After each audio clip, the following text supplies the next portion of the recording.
Señoras, señores, bienvenidos. Es un gusto reencontrarnos con ustedes en una nueva entrega de 3356. Hoy es el viernes 5 de abril y así arrancamos.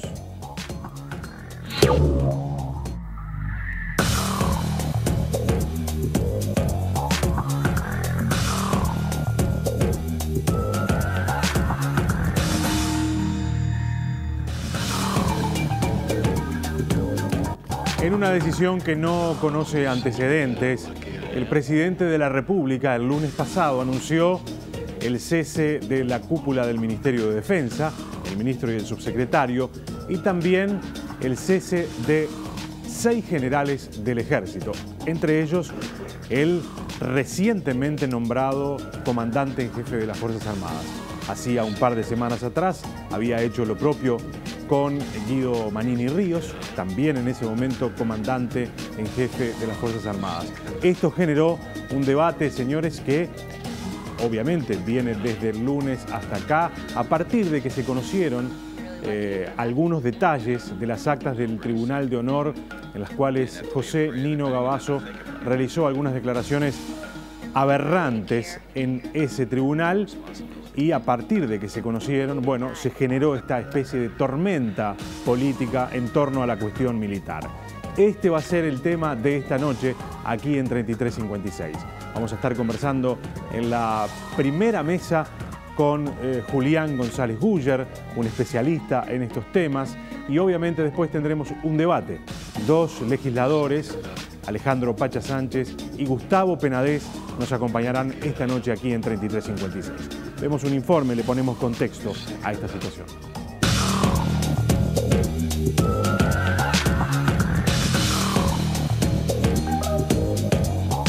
La semana arrancó con una decisión del presidente Tabaré Vázquez que podría clasificarse como histórica. El recientemente nombrado comandante en jefe del Ejército, José González, era pasado a retiro junto con el jefe del Estado Mayor de la Defensa, Alfredo Erramún, y otros 4 generales integrantes de los tribunales de honor y alzada que juzgaron el accionar de José Nino Gavazo y Jorge Pajarito Silveira.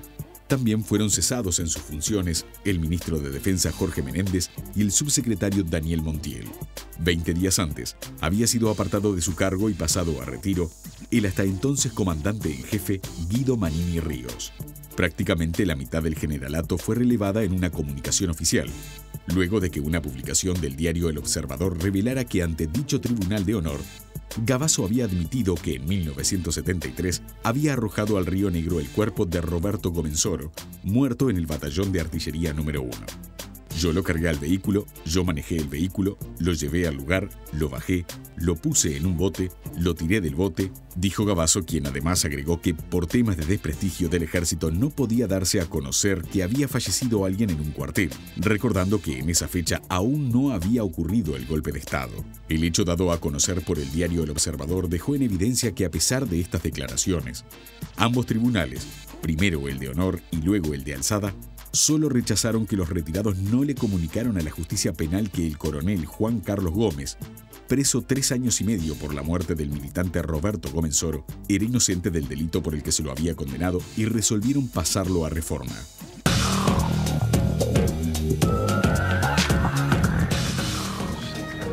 Está presentado el tema de esta noche, @3356TNU en nuestro Twitter.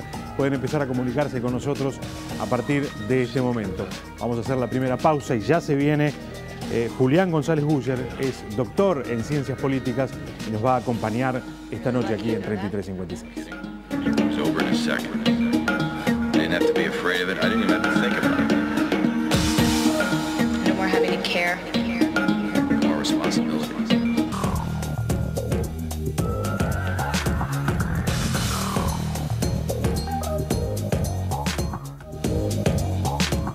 Hoy, en 3356, hablaremos sobre la histórica decisión del presidente Tabaré Vázquez de destituir a toda la cúpula militar luego de que se conocieran públicamente las actuaciones del Tribunal de Honor y el Tribunal de Alzada sobre el accionar de José Nino Gavazo y Jorge Pajarito Silveira.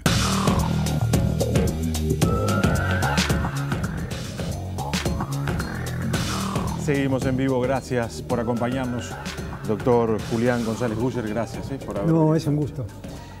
Yo decía al comienzo, Dallas, creo que no hay antecedentes en el último tiempo al menos, de la restauración de la democracia hasta ahora seguro, en 12 días, 7 generales, esto es aproximadamente el 40% del generalato, apartados de sus cargos, ¿no? Desde el punto de vista institucional, esto es una señal muy fuerte que da el presidente de la República.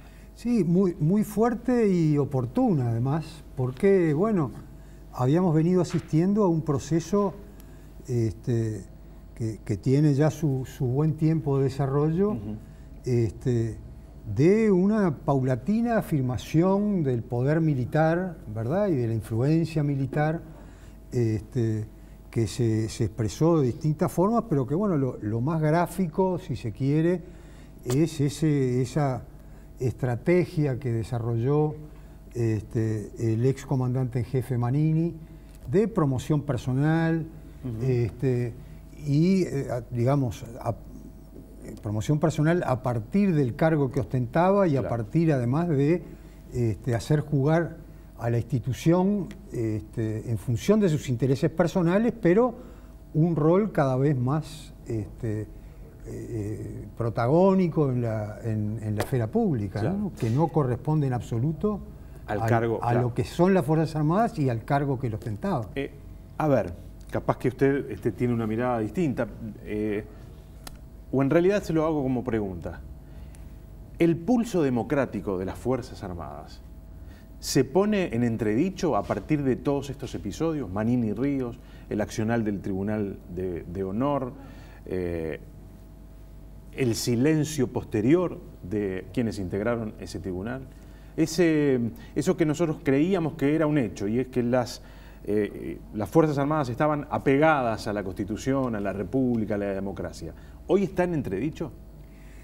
A ver, yo creo que las Fuerzas Armadas están subordinadas a su mando superior, que es el presidente de la República y el ministro respectivo o el Consejo de Ministros.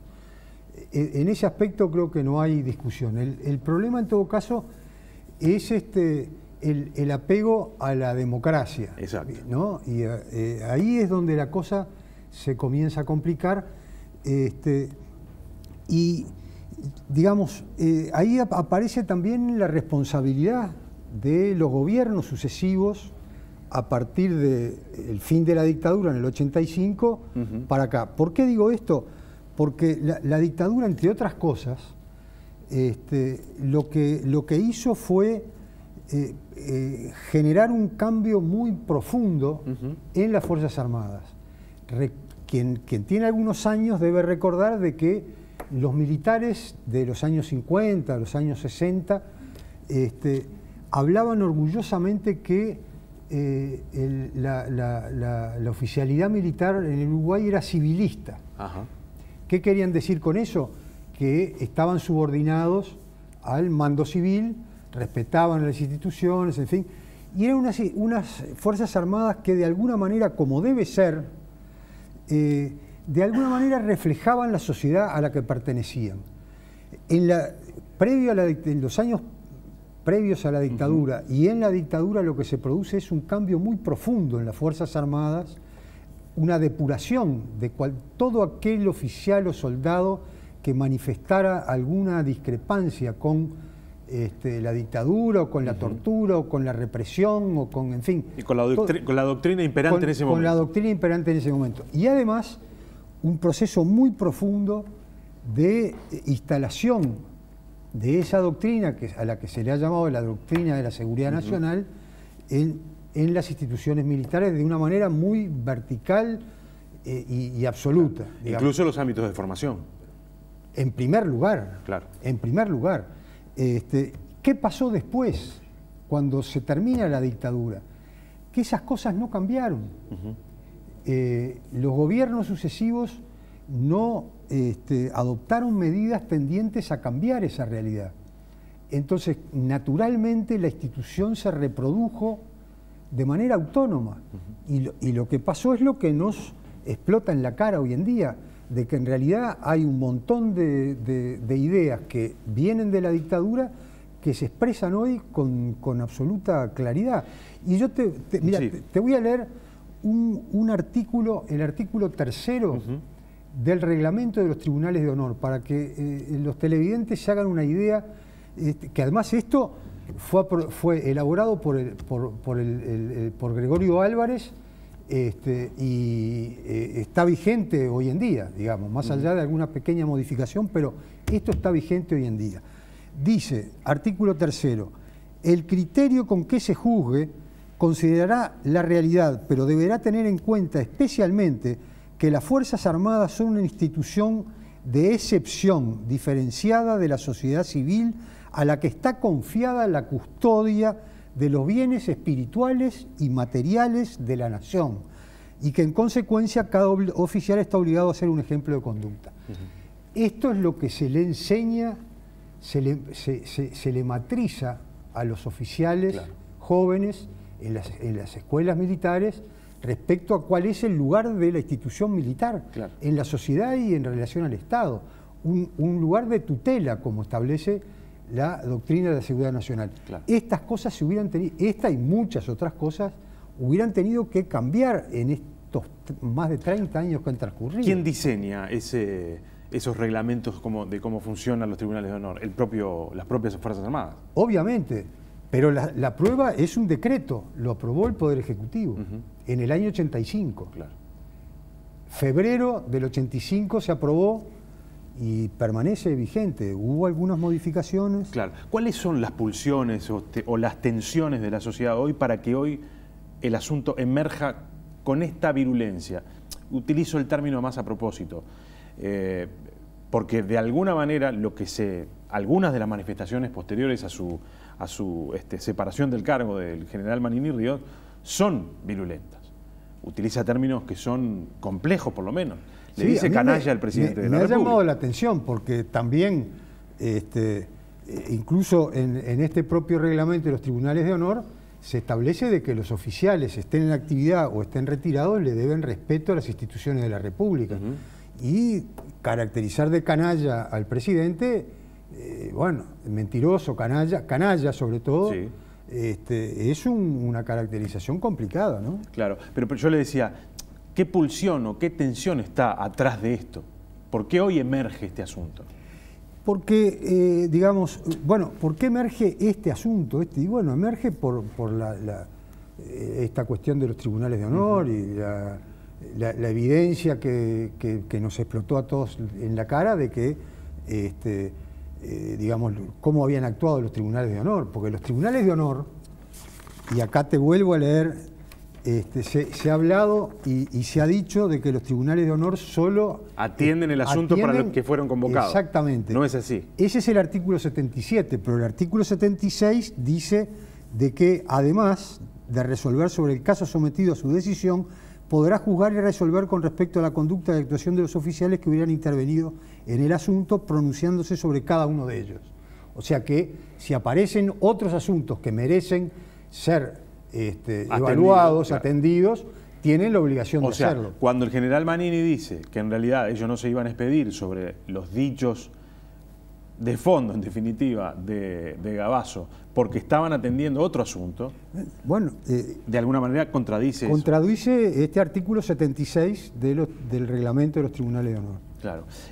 A ver, ¿cómo se sale de una situación de este tipo? Usted decía, están subordinados, no hay ningún riesgo en ese sentido. Claro. Ahora, de todas maneras, la situación es compleja. Pero, se descabezó el generalato, el Ministerio de Defensa. Yo creo que, por ejemplo, una cosa que ocurrió y que debería ser objeto de algún tipo de evaluación de parte de las nuevas autoridades del Ministerio, es el hecho de que, según trascendió, y nadie lo ha desmentido, una vez que Tabaré Vázquez, el presidente, toma la decisión, se reúnen todos los generales, destituidos o no destituidos, en el comando del ejército para deliberar sobre el asunto. Eso es inaceptable. Y lo otro que yo creo que es muy importante es que el sistema político, más allá de las discusiones de que si Toma, que si Menéndez, que si Montiel, que si Tabaré, que si... En fin, debe cerrar filas para mostrar de que el sistema político, el Parlamento, está unido frente a los posibles desbordes de la institución militar, como es, por ejemplo, esto que sucedió con los tribunales de honor. No podría pasar que no se votaran, por ejemplo, las venias de destitución. Exactamente, exactamente. Y luego, eso ya es una cuestión más complicada. El partido de gobierno ha definido dar prioridad a una nueva ley orgánica, que es obviamente una urgencia, tan urgente que está vigente la ley orgánica del 74, quiere decir que han pasado muchos años sin reformar la ley orgánica y que además el mandato de reformar la ley orgánica se afirmó en la ley Marco de Defensa que se aprobó en 2010. O sea que urgente es. No es el mejor momento, estamos en campaña electoral, es difícil que los legisladores pero esta situación nueva medita que... Pero bueno, yo pediría la madurez necesaria al sistema político, a los legisladores, aquí van a haber 2 legisladores dentro de un rato, de dejar de lado un poco las cuestiones electorales. Esto requiere mucha madurez de parte de los legisladores del oficialismo y de los legisladores de la oposición para sentarse y en un plazo que es muy corto, lamentablemente es demasiado corto, adoptar alguna medida respecto a la ley orgánica militar, porque venimos de algo que fue muy negativo, donde le caben responsabilidades al oficialismo y a la oposición, que fue el proceso de reforma del sistema de retiros y pensiones militares, que fue un acto de, digamos, todo ese proceso resultó en un acto de afirmación de la influencia y del poder del lobby militar en relación al gobierno, ¿verdad? Doctor, cuando digo gobierno, digo Parlamento. Sí, a todos los actores políticos. Y Poder Ejecutivo. Gracias por habernos acompañado. No, gracias a ustedes. Un gran gusto. Pausa y ya venimos.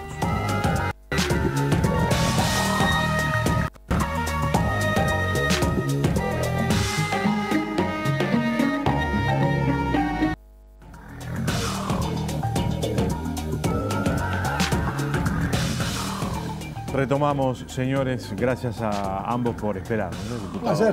Penades, diputado Alejandro Sánchez. Un gusto estar acá. Bueno, ustedes estaban escuchando el primer bloque, estábamos con el doctor Julián González Guller, vimos algunas líneas, hablamos sobre algunos de los asuntos que están arriba de la mesa hoy. Lo primero, y tiene que ver con la misma pregunta que le hice a González Guller, se las quiero trasladar a ustedes. ¿Alguno de los dos sienten que el pulso democrático de las Fuerzas Armadas hoy está en entredicho? No, para mí no. O sea, las Fuerzas Armadas han acatado con desde 1985 a la fecha, las Fuerzas Armadas han acatado las decisiones del Poder Ejecutivo a rajatabla, la verticalidad del mando existe.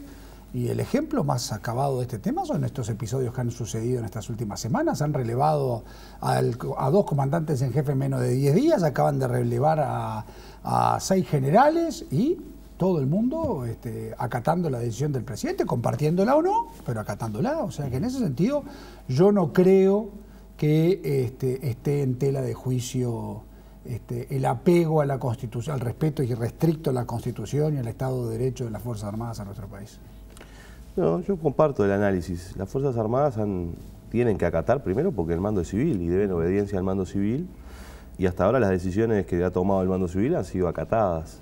Pero además me parece que en esto hay que incluir una reflexión que tiene que ver con el meollo del asunto que estamos debatiendo, que hay que saber separar. Una cosa son las Fuerzas Armadas y otra cosa pueden ser integrantes de las Fuerzas Armadas, que uno puede tener críticas con respecto a sus dichos, a su comportamiento, o incluso hasta algunos de sus actos, como puede ser el propio fallo que tuvo un tribunal de honor sobre qué es parte del asunto que desencadena el pase a retiro que define el presidente de la República. Entonces yo separo muy bien eso porque me parece que eso es muy importante hacia el futuro, muy importante para los debates que debemos dar sobre la defensa y el papel de las Fuerzas Armadas en la defensa y en el futuro, y tenemos que saber separar lo que puede ser actitudes, discursos, pactos de silencio de algunos integrantes de las Fuerzas Armadas que tienen que ser cuestionados, que tienen que ser en definitiva criticados, y cuando hay elementos que llevan a que caminan por una cornisa que no deben caminar, como por ejemplo hacer apreciaciones políticas, cuestionar duramente, como lo hizo el ex comandante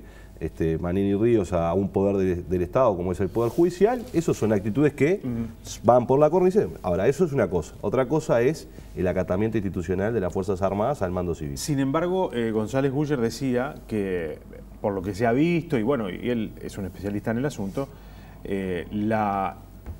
hasta en la formación de los oficiales de las Fuerzas Armadas, parece ser que la doctrina de la seguridad nacional sigue imperando. No, eso yo creo que ahí las afirmaciones hechas, hay una serie de errores que no son así. Uno de los grandes problemas es que la formación militar es absolutamente distinta a la formación civil, desde todo punto de vista. Entonces, pero de ahí no se puede concluir que la formación sea una formación que ponga en tela de juicio los valores intrínsecos al espíritu nacional desde su más amplia concepción. O sea, un Estado democrático, representativo de gobierno, o sea, con 3 poderes de Estado independientes. En eso no, yo no comparto esas afirmaciones. Yo creo que sí, por supuesto, hay situaciones enojosas que siguen atando a las Fuerzas Armadas con un pasado que, por supuesto, en muchos de los episodios que acaecieron en el mismo, todos condenamos y en su momento enfrentamos duramente. Pero de ahí a sacar conclusiones que hacia adelante, la formación, etcétera, etcétera, porque lo primero que tendríamos que estar reconociendo es una falta del poder civil, entonces. Si bueno, desde el año de alguna 1900, manera es lo que quedó claro, bueno, es lo que se decía al menos en el bloque anterior. Yo no lo comparto eso tampoco. Es decir, desde el 85 en adelante no hubo grandes modificaciones, por ejemplo, a una ley orgánica que... Bueno, pero ahí estamos hablando de otra cosa. Ahí estamos hablando de la formación. Otra cosa son la estructura, el despliegue, la misión a cumplir. Entonces ahí lo que no podemos hacer es una gran mezcolanza de temas. En cuanto a lo que es la formación de nuestros oficiales, podrá, por supuesto, porque el tiempo avanza, las capacitaciones son distintas, etcétera, etcétera, pero en sus valores intrínsecos a la formación de un oficial de las Fuerzas Armadas del Uruguay, en esto no hay nada de influencia de la doctrina de la seguridad nacional, ni de cosas vinculadas al pasado, ni nada que se le parezca. ¿Cómo se explica que un grupo de generales, ante revelaciones, del tenor de las revelaciones que hizo Gavazo en ese Tribunal de Honor, decidan juzgarlo y tomar una decisión, lo pasan a reforma, que es efectivamente una cuestión deshonrosa para un militar, pero nada dicen sobre el asunto de fondo? ¿Cómo se explica eso? Sí, a ver, yo creo que acá hay varios temas. En primer lugar, yo creo que venimos en un proceso en donde estamos intentando incorporar y democratizar las Fuerzas Armadas. Porque naturalmente es una institución corporativa, como muchas corporaciones que existen, pero además las instituciones castrenses tienen un componente claro en ese sentido, y que todavía persisten algunos rasgos de ese sentido. Creo que la expresión, por ejemplo, del fallo del Tribunal de Honor es una expresión de estos debes. ¿Por qué? Porque el Tribunal de Honor entendió que es deshonroso para portar el uniforme el saber que se juzga a un camarada de armas y se lo juzga por un delito cuando estas otras personas, que son sus camaradas, saben que no lo cometió. Exacto. Y eso es deshonroso para la oficialidad, para el ejército y para su persona. Pero no es deshonroso para el Tribunal de Honor, para el Tribunal de Alzada, no es deshonroso... Y para el propio comandante en jefe de las Fuerzas Armadas. Para el propio comandante en jefe de las Fuerzas Armadas también. No es deshonroso en definitiva, la confesión de que se intentó desaparecer una persona, que es un delito de lesa humanidad. Se la torturó, se la mató. Pero además, Gavazo no dice que él la mató, no lo dice. Claro. Lo que sí dice Gavazo es, se murió, fui a hablar con mi superior al mando, me dijo que resolviera el problema es desaparecerlo, yo lo subí al jeep, yo lo llevé, yo lo envolví en alambre, yo le puse piedra y lo tiré, y además, y llega a decir, porque es lo execrable de esta figura, dice, lo hice tan mal que apareció el cuerpo. Y frente a esa declaración, ¿cómo puede ser que un tribunal de honor, compuesto por 3 generales de nuestras Fuerzas Armadas y un tribunal de alzada por otros 3 generales, entienda que eso no es una deshonra para la institución. Yo creo que ahí es donde subyace este problema, que tiene que ver con algunos elementos dentro de las Fuerzas Armadas que, francamente, tienen esta opinión y que claramente implica todo lo que resta avanzar en un proceso de reestructura y de una concepción distinta de las Fuerzas Armadas. Porque si no, un oficial de las Fuerzas Armadas no puede creer que es esto. Es más, le voy a decir, un oficial, que es un profesional, en definitiva, militar, conoce incluso las convenciones internacionales que hablan de cuál es el trato que se le da a los prisioneros, que también establecen que el trato a los prisioneros debe ser un trato decoroso, no se puede, por supuesto, ni cometer un homicidio, ni tortura. Entonces, que un tribunal haya fallado de esta manera, que el comandante en jefe haya recibido ese expediente y que en las consideraciones que eleva el presidente de la República no coloque una sola consideración sobre este elemento y sí lo que haga es largar una diatriba de ataque al Poder Judicial, me parece que demuestra justamente los vacíos y las necesidades que tenemos de seguir trabajando en la reforma, en los planes de estudio, en la reconstrucción de unas Fuerzas Armadas mucho más democráticas. A ver, yo creo que la cronología que se relata no es la correcta. Vamos por parte. A ver. Es absolutamente condenable las declaraciones del señor Gavazo. Absolutamente condenables, execrables, demuestran una cosa espantosa que por supuesto todos debemos de condenar. Eso es así. Ahora, el Tribunal de Honor había sido convocado, porque acá esto hay que entenderlo en el marco y con la lógica castrense, que no es justificar esas cosas, que no las justifican, sino que la convocatoria a analizar era por otro motivo. Y tanto es así que sobre ese otro motivo el ex coronel Gavazo recibe las más severas sanciones militares. Ese razonamiento que se está haciendo pudiera ser compartible si ese Tribunal de Honor lo hubiera exonerado, y no lo exoneró, perdón, también, no lo exoneró. Cumplió con lo que establecen los estatutos, inmediatamente conocido el hecho, lo elevó al comandante en jefe del ejército. Y el comandante en jefe del ejército inmediatamente puso en conocimiento al ministro de Defensa Nacional, que inmediatamente se dirigió a la presidencia de la República y puso en conocimiento al presidente de la República. Y que el presidente de la República no hizo nada en ese momento. Recién lo hizo cuando tomó estado público, un mes después, por un artículo periodístico, esta situación. Entonces, las cosas vamos a decirlas cómo se desarrollaron. Sí. Y entonces, ante esa realidad, lo que porque además otro elemento que tenemos que reconocer también, y vuelvo a repetir, condeno y me horroriza de igual manera que al diputado Sánchez los dichos de este señor, porque me parece espantoso desde todo punto de vista, y por supuesto esto puesto en conocimiento de la justicia, yo espero que la justicia reabra el caso, y a este señor, si se comprueba que todo eso fue cierto, caiga todo el peso de la ley sobre él. Pero nosotros no nos podemos olvidar que además otra cosa hubiera sido si del expediente en el que el testimonio del señor Gavazo se hubiera sido retirado. Si se hubiera querido ocultar algo por parte del ejército, se retiraba eso, si total nadie sabía. Si los generales hubiera habido una conspiración de los generales, decir, no, esto es muy fuerte, vamos a sacarlo, no, lo pusieron en un expediente que tuvo conocimiento el presidente de la República. Entonces, quizás sí yo puedo coincidir en que en ese informe o fallo del Tribunal de Honor se pudiera haber agregado algo con relación a esa declaración, y eso no fue así. Bueno, tanto es así que según González Buller, no es cierto que solo se tiene que expedir sobre el objeto para el que es convocado, sino que en el artículo 76, que él lo leía, además decía, ante la presencia de actos de apariencia delictiva, se tiene que expedir el tribunal. No. Ante la experiencia de actos de apariencia delictiva, tiene que poner inmediatamente en conocimiento de su superior, dejar de funcionar, que lo hicieron, y pusieron en conocimiento de su superior, que a su vez puso en conocimiento a su superior. Sí, señor, fueron con el expediente al Ministerio de Defensa. Bueno, a ver, acá me parece importante establecer la cronología. Es verdad que el tribunal fue convocado, pero no fue convocado para el caso por el cual falla el tribunal. No. Ahí tengo una seria discrepancia con lo que dice el diputado Penades. El tribunal fue convocado por si existió o no existió el segundo vuelo. Por eso fue convocado.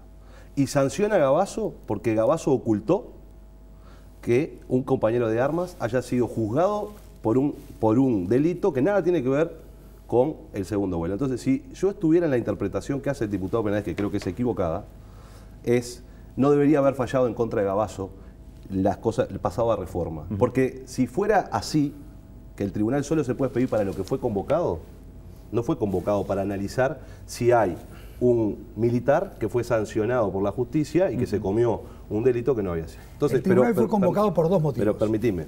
Entonces, el estatuto del tribunal también establece que si surgen elementos distintos, el tribunal también puede fallar sobre esos elementos. Exacto. Otra cosa es el artículo 77, que dice que frente a una cuestión delictiva, lo que debe hacer el tribunal es parar e informar al comandante en jefe, a su superior. Que lo hicieron. Informaron al comandante, pero el comandante en jefe no informó en ese momento en que el tribunal para, no informó al ministerio, sino que esperó un mes y al mes le dijo continúen. Cuando el comandante en jefe del ejército, Hugo Manini Ríos, recibe el fallo final del tribunal, después que pasaron todos los procesos, etcétera, etcétera, fue en septiembre del 2018. Y durmió 5 meses en el despacho del señor Manini Ríos, ese expediente, y se lo entregó al señor ministro en mano en febrero del 19. Entonces acá hay varias cosas. Primero, Hugo Manini Ríos recibió por parte del tribunal de que había algunas cuestiones de apariencia delictiva. ¿Qué hacemos? Sigan para adelante. Pero eso no lo informó a su mando Hugo Manini Ríos. Segundo elemento. Lo recibió en septiembre y durmió 5 meses en su despacho. 5 meses en su despacho y se lo informa al ministro en febrero. El ministro inmediatamente informa a Presidencia y Presidencia resuelve algunas cuestiones. Que tiene que ver, primero, homologar el fallo, no el expediente, porque eso es lo que homologa a Presidencia y esa es la resolución de Presidencia, y de analizar un expediente muy voluminoso. Cuando decimos homologar el fallo, es homologar el paso a reforma. El paso a reforma, que uno lo hace y otros no. Y lo segundo que dice es, bueno, aquí hay que estructurar, por supuesto, presentar esto a la justicia. Presentar esto a la justicia no es agarrar el expediente y tirárselo a la justicia. Lo que iba a hacer el Poder Ejecutivo y encomendó el presidente es hagan una lectura en profundidad de todo este material y presentemos la denuncia que corresponde. Luego se filtra, permíteme esto, luego se filtra y es ahí cuando el presidente resuelve ante un hecho público agarrar el expediente y tirárselo a la justicia para que la justicia ahora lo estudie y vea cuáles pueden ser las figuras delictivas que están allí. Entonces me parece que esto es importante decirlo. El tribunal puede fallar, porque lo dice así el reglamento, no solo para lo que fue convocado, sino para lo que surja de las declaraciones. El tribunal fue convocado por dos motivos. El primer motivo, el vuelo, y el segundo motivo, la situación de haber declarado en falta, o sea, conociendo que un coronel no había sido responsable del asesinato, se hizo. Se elevó, se sostuvo, se le elevó el comandante en jefe, como bien dice, devolvió diciendo prosigan e informó al ministro de Defensa Nacional. No, en ese momento no informó. Sí, señor, lo informó, porque lo dijo, verbalmente lo informó. Después, cuando termina las acciones, le lleva el expediente. Y ¿pasaron 5 meses? Y el expediente, y el expediente se lo lleva al ministro del presidente. Y el presidente estaba en conocimiento de esto. Y el Poder Ejecutivo no hizo nada. No, entonces yo no estoy aquí. Yo a ver, acciones. Cuando las acciones que son de la gravedad que son, en las que se reconoce la desaparición y el eventual homicidio de una persona, uno no tarda, ni le da conocimiento al director general, ni empieza el pasaje de la pelota del secretario de la presidencia al director general al presidente, el presidente al ministro. La carta del ministro de Defensa Nacional en ese sentido es absolutamente clara. Y cuando se la eleva al presidente le dice, yo le informé al presidente y el presidente me mandó a hablar con toma. Yo no estoy excusando a nadie. Yo estoy diciendo que aquí hay más de un responsable. Y entonces el presidente, yo creo que se queda corto cuando destituye al comandante jefe, a los generales, al ministro, al subsecretario. Los generales, yo creo que la decisión adoptada por el presidente es correcta. Están dentro de su potestad. Pero usted dice que se quedó corto. ¿Faltó gente? Y tiene, sí, el próximo, el que tendría que haber sido el primero era el secretario de la Presidencia de la República. A mí no me cabe la menor duda que la responsabilidad central de la inacción del Poder Ejecutivo está ahí. Pero además no solamente eso, lo que es el contexto marca una liviandad. La liviandad está marcada ¿en qué sentido? En que inmediatamente que procede la destitución de Manini Ríos, ¿no? Designa como comandante en jefe a uno de los miembros del tribunal. Entonces, ¿cómo se puede entender que si había sobre ese tribunal tamaña mácula, nombra a ese general comandante en jefe y para destituirlo una semana después o 10 días después? Un minuto sobre esto, sobre toma y sobre la decisión del presidente y de presidencia de este... Sí, aquí se dice no se hizo nada. Eso no es así. ¿Cuánto tiempo puede tardarse un abogado en presentar una denuncia? ¿Cuánto es? ¿Un mes? ¿Es mucho? ¿Es poco? ¿Cuánto es el volumen del expediente que hay que leer para conocer cuáles son las figuras penales? Para penales, en realidad, un mes es mucho, porque estamos hablando de una demora de un mes. Desde que se toma conocimiento, fue el 18 de febrero, un poco más de un mes, 18 de febrero, hasta el 30 de marzo. Este es el proceso. Entonces, uno puede decir, esto lo tenían que llevar al otro día a la justicia. Está bien, puede ser una opinión, yo digo, es una opinión. Lo que hizo el gobierno fue establecer que se instrumentara, se leyera el expediente, que es un expediente voluminoso, se analizara el expediente, se estableciera, primero, definir lo de los fallos. También es bueno recordar que en ese momento también tenemos otro elemento, que hasta puede ser parte de este juego, que es con lo que acompañó el comandante en jefe del ejército, ese expediente, que también llevó un proceso de tiempo que implicó la destitución o el pase a retiro. Entonces, desde mi punto de vista se puede decir, se demoró, habría que haber sido mucha más celeridad. Lo que no se puede decir es no hizo nada. Eso creo que no. Se estableció que los servicios jurídicos analizaran ese volumen, donde están todas las actas de un tribunal que funcionó durante un año y que por tanto ahí hay mucho para leer, para estudiar cuáles son las figuras. Tanto es así que, por ejemplo, el fiscal de corte, cuando recibe esto, envía a 2 fiscalías distintas, claro, porque hay una serie de hechos, fragancia y derecho. Entonces, esto tiene que ver con eso. A mí me pueden decir eso, habría que ser más rápido, y eso lo entiendo como una opinión con respecto a la celeridad que es subjetiva. Lo que no se puede decir, no comparto lo que dice el diputado Pérez, no hizo nada.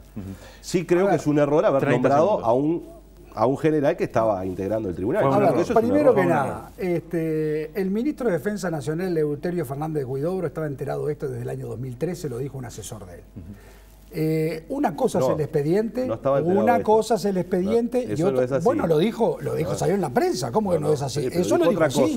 Dijo que el ministro de Defensa Nacional estaba enterado de este tema. Estaba enterado de que quien había juzgado no era responsable y hizo que viniera un testigo a declarar al juzgado y el juzgado lo sobresiguió. Exactamente. Bueno, hizo lo que tenía que hacer. No sobre lo de Gabazo. No sobre lo de Gabazo. No, digo, pues esto es bueno, no entreverar. No, pero estaba... A ver, todos los que conocemos los pormenores de este asunto sabemos cómo se manejan. Y nosotros, y quien sabe cómo es el funcionamiento de esto, el ministro de Defensa Nacional, ante el conocimiento de un hecho tan grave, le comunicó al Poder Ejecutivo inmediatamente. Ahora, lo que también queda claro es otra cosa. Para hacer la denuncia penal sobre las declaraciones de Gabazo no había que leer todo un expediente, había que leer solamente las declaraciones de Gabazo porque el delito está ahí. Pero hay otras declaraciones. No, por supuesto que sí. Que por eso lamentablemente se nos fue el tiempo. Les agradezco a los dos, creo que han quedado claras las opiniones, pero nos tenemos que ir. Gracias a los dos de verdad. Un placer. Por haber venido. Señores, nos reencontramos con ustedes el próximo martes.